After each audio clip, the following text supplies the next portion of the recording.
Welcome to the Road to Accountable AI. I'm Kevin Werbach, professor of legal studies and business ethics at the Wharton School of the University of Pennsylvania. For decades, I've studied emerging technologies from broadband to blockchain. Today, artificial intelligence promises to transform our world. But AI won't reach its potential without accountability, mechanisms to ensure it's deployed in responsible, safe, and trustworthy ways. On this podcast, I speak with the experts leading the charge for accountable AI. Scott Zoldi is the Chief Analytics Officer at FICO. He is the author of more than 130 patents on AI and data science, and a pioneer in responsible AI practices. In our conversation, we talk about when organizations may want to use simpler, more interpretable AI models, the challenges of model development and governance, how FICO is using blockchain to track the activities in development and implementation of their models, the impacts of regulation, the impact of generative AI on how organizations think about AI responsibility, and why we should still be optimistic about addressing all of these kinds of questions of ethics and accountability that we talk about on this podcast. Please enjoy my conversation with Dr. Scott Zoldi. Welcome, Scott. FICO was in some ways one of the original AI companies, at least in the sense of business analytics, going back to the invention of the credit score back in the 50s. How does that long history influence the way that today you think about deploying AI? Yeah, thank you, Kevin. It's part of our legacy, right? We've always focused on having a responsible view on how we use analytics. Originally, back in the 50s, right, we decided that decisions could be made more ethically and more fairly through the use of mathematics, right? And that started what was the use of analytics and credit scoring, which evolved to the FICO credit score, which later on in the 90s we also branched into AI with our fraud solutions. And so we've always had at the center of our mind a focus on the fact that we develop models that impact people, and therefore those models, whether they be AI or something else, right, or machine learning or something else, needs to be built carefully and responsibly and reproducibly and with a level of accountability around it. And so that's been a big focus for us, given the gravitas of some of the decisions that get made with these types of analytics and models that we develop at FICO. So is it really from the consequences? Because many technologists for a long time said, well, this is just math, it's neutral, it's not biased. And we'll get into that. I think nowadays there's a lot more recognition of the problems. But what got the organization, what got you personally early on to put such an emphasis on these questions of ethics and responsibility? So, in the early days of credit risk, right, and it still prevails today, there are a lot of challenges with respect to discriminatory usages of models and of lending. And so, back in before we used math and models in making decisions about credit, whether you got a loan or not could be based on whether or not we went to the same church, did we go to the right, live in the right part of town, right? And these are kind of very subjective sort of measures. And so it was very, from the very get-go in the launch of the way we developed analytics, we understood that we were actually combating a problem, which is, the data back then and the data even today is full of bias. And therefore, we go in with this view that data is dirty, data is biased. And so when we develop a model, we have to do that in such a way that we can, ferret out where those biases could be, remove them, and build the most fair and ethical model possible. So I think, that was really part of our origin story, if you will, in terms of why math would be more empirical, more fair, right? We still have challenges today in how math gets used, right? How these scores get used, and that's a big part of the infrastructure, right, of how decisions get made. But we wanted to make sure that the models or scores that are used to help aid in making fair decisions are built to the highest level of standard possible from an ethics and fairness perspective. What is the biggest challenge today as the models have gotten so much more sophisticated and we move to AI and deep learning, and it's not as clear even how you get from the inputs to the outputs?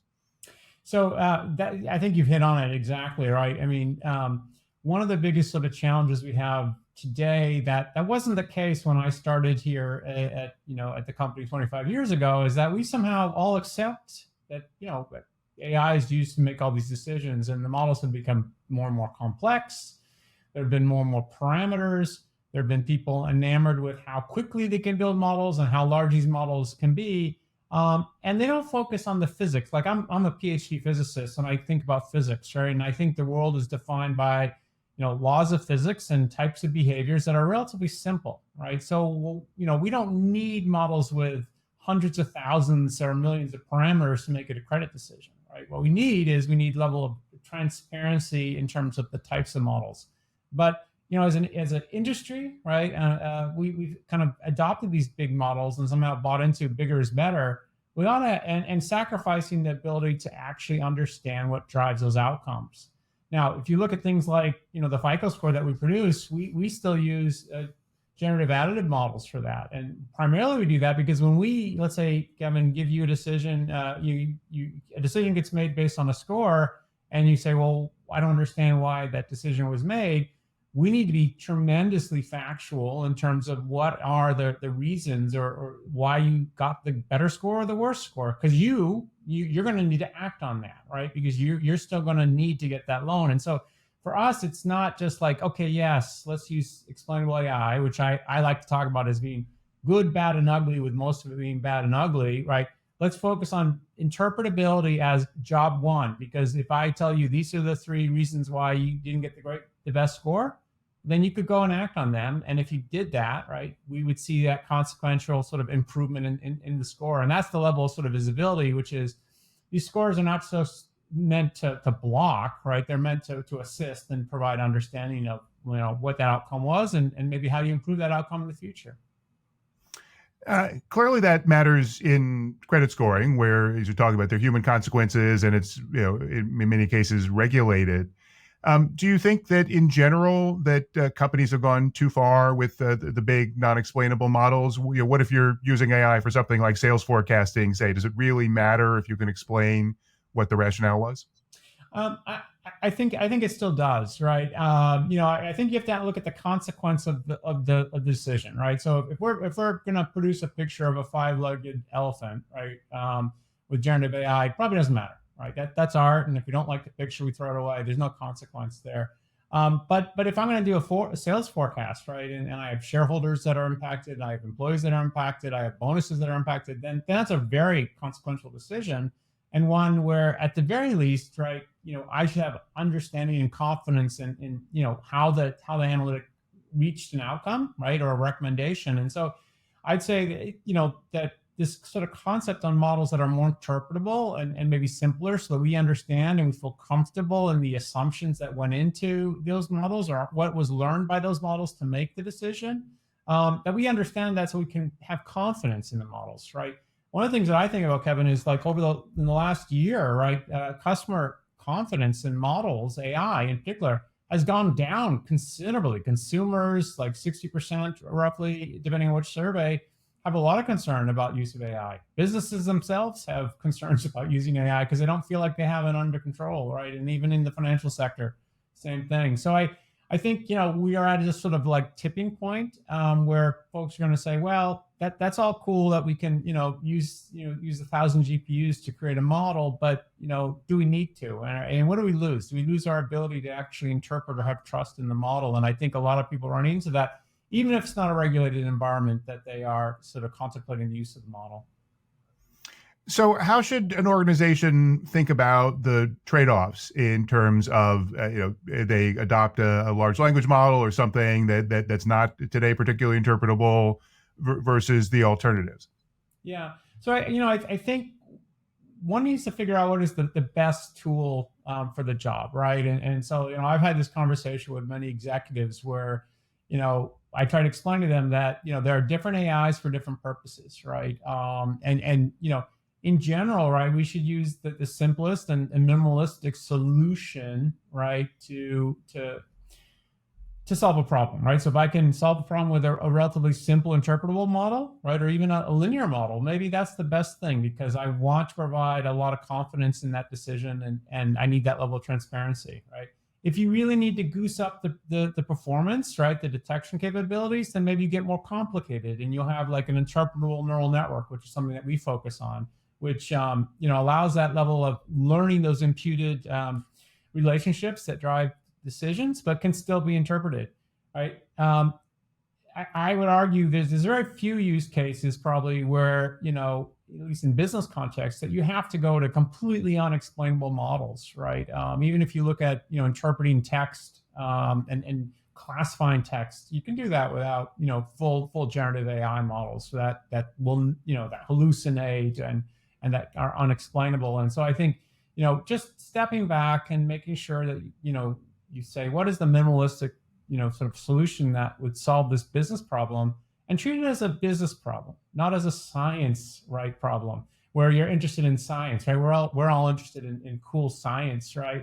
But if we're asking a business problem, right, people will say, where can I get to 85, 90, 95% of a solution and still have an ability to rationalize this, explain it to my board, explain it to my manager or my governance team. And as soon as we put on our business hats, it becomes very, the risk versus reward is very much like a typical CRO sort of conversation that you'd have in terms of what risks you're willing to take. And, getting that extra, little bit of detection, but potentially, let's say, discriminating against a group of individuals, not a great trade-off, right? And that's where I think some of those decisions come back down to just making those solid business decisions.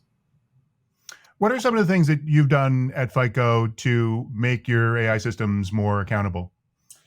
So what we focus on is establishing what is our model governance standards at the company. So, we have a firm belief that, and we use the term responsible AI versus accountable. I like the term accountable AI, but in my mind, accountable AI kind of implies that, I'm accountable for the wrongs that I've done, and that's true, right? But I would rather have a responsible strategy that says this is the right way, or this is the company way of doing it. So at the very start of it is a model governance document, that model development governance standard for how all models get developed, right? Because if I have 200 or 300, 400 data scientists, I can't have them all making decisions around how to choose an algorithm, or what's the right way to explain a model, or how do we deal with ethics, right? So we have, these are the models you're allowed to use.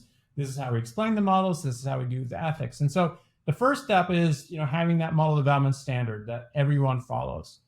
The second major step then is having an enforcement tool, right? And it sounds a little bit like we're, restricting creativity of data scientists, and we are to a certain extent, because customers and our customers are not, lab experiments, right? We need to make sure that we are using technology that is proven and understood.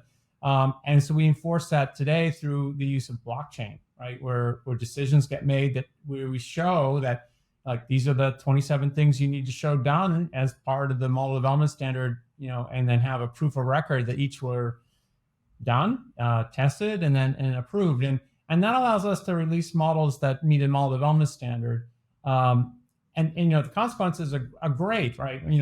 One major sort of advantage is that, everyone follows the same standard, right? And so you have less errors and issues when models get released. The other major piece is all that energy that people put into governing models, right? Where there might be thousands of models and 1,000 different conversations, all get funneled down into, let's improve the model development standard, right? And then use things like blockchain to enforce. So it's really gotten us much more tactical and actually much more efficient in how we develop high quality models at scale in an understandable, predictable way. And then we focus our, back to the data science creativity, we focus our innovation on improving the standard, right? And then, then we treat productions, developing models as a production process off of that standard. So let me unpack those two pieces. You talked about, you start with the standards and the ethics. So where do those come from? Yeah, so the standards are ones that are typically defined by someone like myself within an organization that has a broad purview of the problems that we solve, the pluses, the minuses of different algorithms, and then making them hard decisions, right? There's certain algorithms that we just do not allow to be used at FICO, right? Because they're not deemed explainable, or they're not deemed ethical, or they have so many parameters that just science would dictate that you can't collect enough data to actually specify all those parameters properly, and therefore you have low confidence in models. And so I'm part of that. Part of that would be our legal teams and ethics people and also business owners, right? That might have very, very keen views on how regulated AI specifies that certain regulation needs to be met. And so that all gets folded in into that model development standard. It gets kind of through that sort of set of stakeholders, and then once defined, right, then it's operationalized.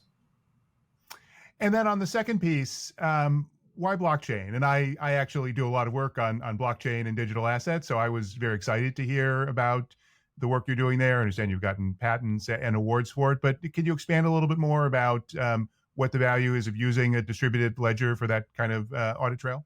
Yeah. So, we started this responsible AI journey a very long time ago, and we started with these concepts of what we call analytic tracking documents. So, and I treated it as a contract back then. And then there was a contract between myself and the business owners and my scientists, and there were named resources and tasks that needed to be done. And we would enforce it through, weekly stand-ups, right? Sprint reviews, agile development processes. And we made a lot of progress there, but things could slip through the cracks, right? Because if I didn't ask the right questions or if something wasn't presented sufficiently, right, we would basically go through that process in a human way to ensure that it's enforced. With the blockchain, though, right, we're able to sort of automate all of that, right? And the reason why we use the blockchain is number one, we have that immutable chain, right? Because I want to see the history of what we did well and what we struggled with, right? And maybe, I completed a task and one of my scientists tested it and said, no, Scott, you're wrong. You didn't meet that task. I want that on the blockchain. And so the immutability means that people take things seriously. So back 15 years ago, when they actually had to sign a piece of paper with me, like a little mini mock contract, when you put your signature on a piece of paper, it still means something, right? Same with the blockchain. As soon as I commit it as done on the blockchain, it's there, it's immutable. I take it seriously, right? And then, the people after me that are checking that work and verifying that work, their names are on the ledger, right? And they're taking it seriously. And so it provides this sort of level of accountability because we know that it's going to be on that ledger. We know that it's immutable and that we're not going to be able to change it. And it also establishes tremendous trust, right? Because I can open that distributed ledger or private ledger to regulators, to governance teams, where they see exactly what was there, right? And if Scott was particularly bad on a task and he messed it up 7 times, and 7 times his data scientists rejected it, right? And maybe eventually Scott was taken off that task and was replaced by, Julie. That's fine, right? But that is the level of sort of clarity and transparency and seriousness around, meeting that standard. And if you look at regulators, they don't have that level of transparency. So it drives the right behaviors in a data science program. It also provides that level of trust when it comes to explaining how the model is built, because there's no disagreement, right? There's no like, well, I think it does this, right? If we say, for example, Kevin, I say, well, these are the latent features that are learned, right? They're persistent in the blockchain. There's no, I think it is, or I thought it might be. No, if the requirement is I have to tell you what all the latent features are and what the relationships that were learned, that's on the blockchain. And if later on a governance person or ethics person, lawyer, regulator wants to look at that and they say, ooh, we don't like that latent feature, that's fine. That's the conversation that needs to be had, right? And so that's one of the reasons. But it's enforcement, it's accountability. And, frankly, you'd think data scientists wouldn't like it, but it actually provides tremendous comfort because unfortunately, most data scientists are put in situations where they're ill-equipped to take on that level of responsibility. So it also protects them. So it's a sort of happy harmony of kind of benefits.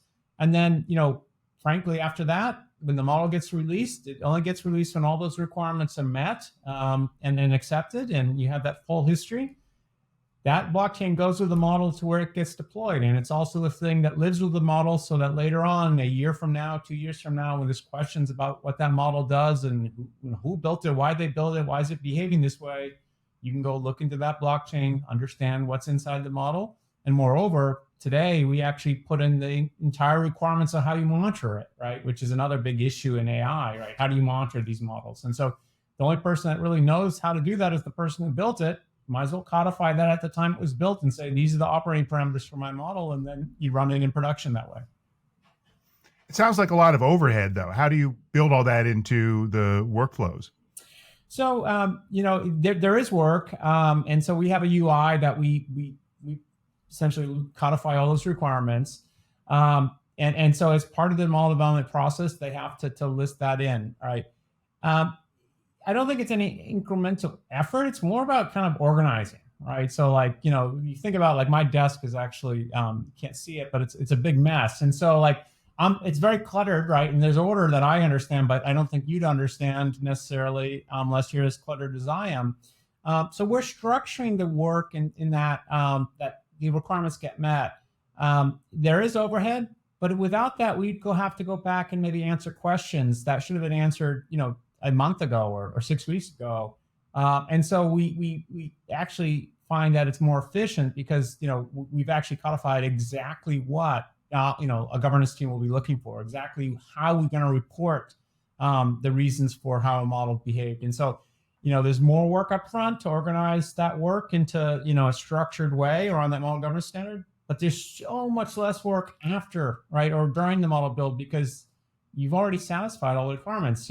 One of the things that's interesting to me is there's still a lot of organizations that have model governance teams, right? And, model governance team generally operates that I build the model, I throw it over to you, you don't know anything about the model, you start asking questions, right? The questions may or may not be relevant. You may or may not have the same level of expertise in what I've done.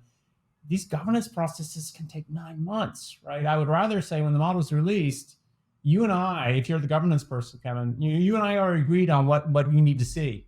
And as proof of work, right, when that model is released, it's shown, right? You can go look at the blockchain. And so in some sense, it drives all that governance into the model development process. So it's not an entirely different process that oftentimes takes, twice as long or 3 times as long as actually developing the model in the first place. Yeah, do you think there will be more pressure for that kind of approach? As certainly in banking we have model risk management standards and those kinds of requirements. But as we talk now, especially with generative AI, where you've got companies that are building the models, other companies that are adapting them to applications, and then companies are taking those and doing a rag chain and so forth.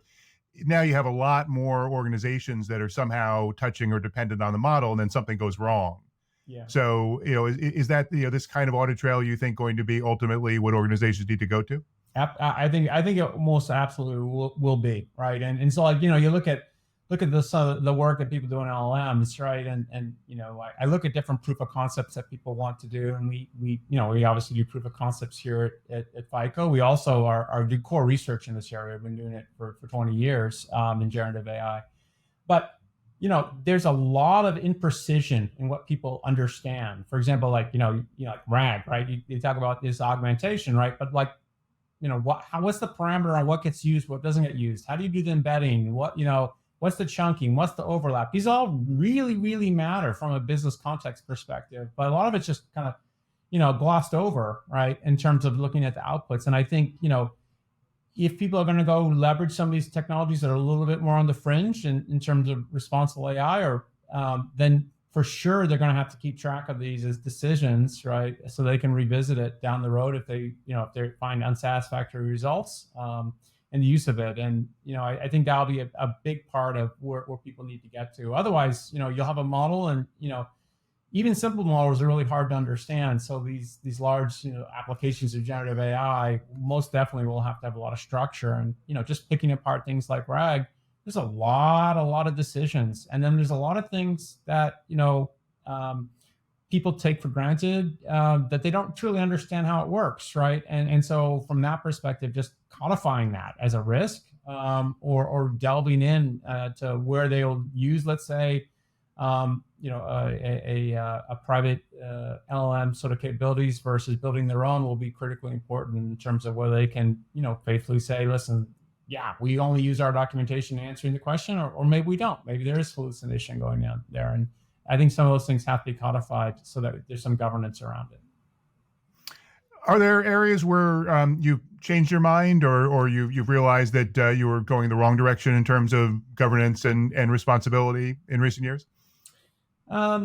Well, that's a great question. I think it's an evolving process. I'll put it that way, right? I think with blockchain, I'm very confident that's the direction forward. In fact, right, we're so confident at FICO, right? We have this AI decisioning platform, which was a leader in a Forrester Wave from 2023, and we're using blockchain beyond just models, right? We're using it to kind of keep track of the entire decision process, and so I think the blockchain was a great sort of approach.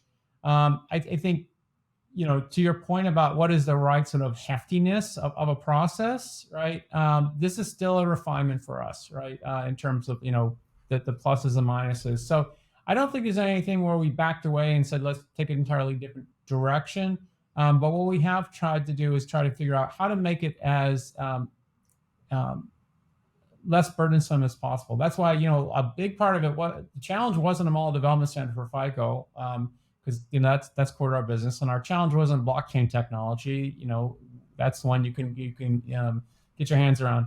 Our challenge was how to come up with a UI so the data scientists don't spend a lot of time having to worry about that, and we did that, right? And so that's one of my core focuses is okay, making sure that user experience for a data scientist is good. I don't if I have a world-class data scientist, I don't need her being a world-class blockchain sort of, whisperer either, right? I mean, and this is where, most machine learning, teams and AI teams today that build models have these areas of specialty. And I think that's been one of the major learnings is just no one human being can encompass all that in one head, right? And so figuring out what that ML ops needs to look like, and nowadays maybe regulated AI ops, if you will, right, is really important.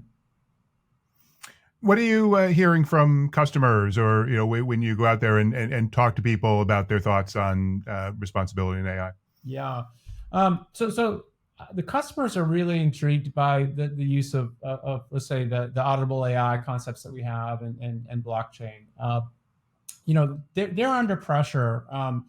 Some more than 50% of in one of a survey we did a couple of years back, 50% of financial institutions in the United States don't have model standards, right? And roughly 60% of banks say that they're very concerned they don't have a handle on how to control bias and and fairness in development of models when it comes to AI. And so we see customers that are a little bit nervous about their abilities to do this in a very tactical way and in a very certain way.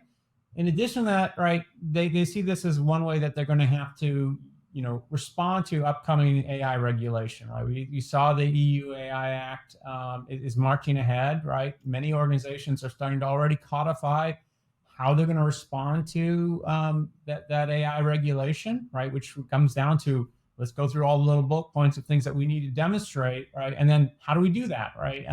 And I think they recognize for themselves, particularly if they don't have a model development standard, that it's all over the place. And so they find this as one way to kind of herd cats, if you will, and get more efficient, right? And I think organizations that do that, right, will find benefits, right? It might be a little bit of time to do all that work, but frankly, where AI regulation is going today and consumer trust is heading right now, right? It's a necessary sort of task that people need to do. But once they do it, right, you'll have teams that are supercharged at doing it and doing it very efficiently. And I think that's where you start to get these multiples of productivity, just because people are so used to doing that, versus you and I sitting there and looking at a particular type of model and figuring out how the hell we're going to explain this thing, right? And then being able to sleep at night and make sure that we were able to do it, right, is a challenge, versus having a tried and true proven method, right?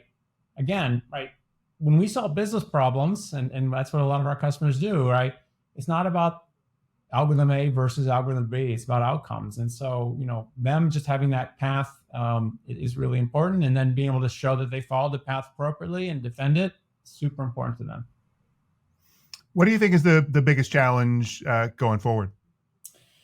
I think that one of the biggest challenges is the AI regulation that's coming, right? So, when generative AI, the large language model thing popped up, right, it took almost all the oxygen out of the room. And I was involved in so many conversations that were just utter nonsense, right? About, oh, we don't need data scientists anymore, right? We don't, and these things are super intelligent. And I think now, right, we have gotten to a more sensible place where people understand that, these large language models are cool and they're fun and they're interesting, right? They're also not meant for many regulated environments. They also predict the next token in a sequence of tokens. They're not some uber intelligence, right? Even if we feel that they are based on how they talk to us, communicate. So we are all smartening up and letting the hype cycle die down. But we lost like a year and a half or 2 years on responsible AI journeys. So like when I mentioned earlier, about 50% of organizations don't have an AI governance standard at all, right? Which means Jack and Jill are building models entirely differently at their organizations, and there might be hundreds or thousands of Jacks and Jills, right? That's a huge problem when regulation is going to insist that you write a report for every single model, and you can justify that you followed the regulations, let's say.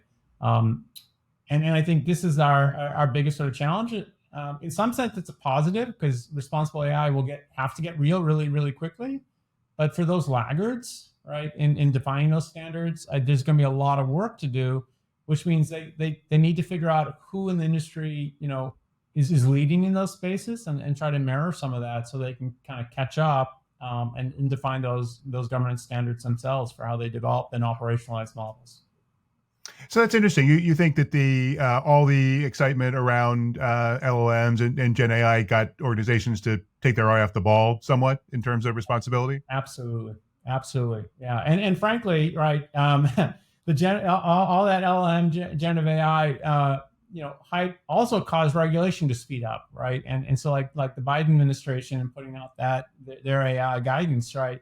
A lot of it was predicated not on, using AI or machine learning to make, let's say, a credit risk decision. A lot of it was based on, wow, look at all these LLM, live experiments on consumers, right? Where organizations, including the organizations that, big organizations that build these models, can't explain it. And I think that created a lot of that trust issue, and it also created a lot of concern in the regulatory environment. So I think, it most definitely people took their eye off the ball, but it also raised this sort of heightened concern about, whoa, which direction are we going here, right? And that's why, like, if you look at the EU regulation in detail, right, you got a very high risk and different classifications of AI for the purposes of just saying, okay, there are some types of models where we're going to have to be much more, pragmatic, and it might take 3 or 4 months to build that model with 2 or 3 people because we're going to build it very, very carefully, right? It's not about spin the model on a set of GPUs and be done with it, right? And I think